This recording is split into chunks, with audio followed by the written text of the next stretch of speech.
Welcome to Not Milk Never Milk. Subscribe if you're lactose intolerant. In this video, I will explain how to reduce wind noise in Premiere Pro. First, open your project and locate the audio clip affected by wind. Drag this clip onto your timeline. Next, navigate to the Effects panel, typically found in the bottom left of your workspace. We will begin by applying a fundamental audio effect to tackle the initial noise.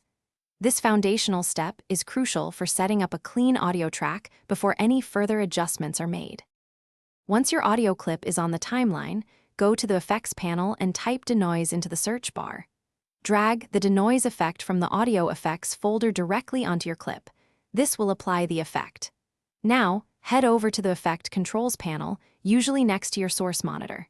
Here, you will see the denoise effect listed. Double-click it to access its parameters and begin fine-tuning the noise reduction for your specific audio. In the denoise effect controls, you'll find an amount slider. Start by setting this to around 20 to 30%.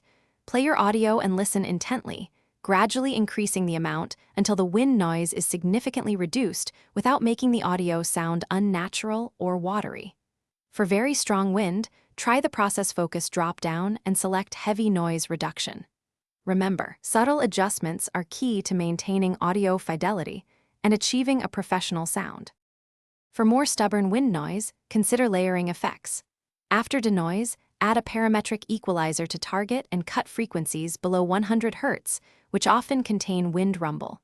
You can also use dynamics processing to gently compress the audio, further pushing down the noise floor.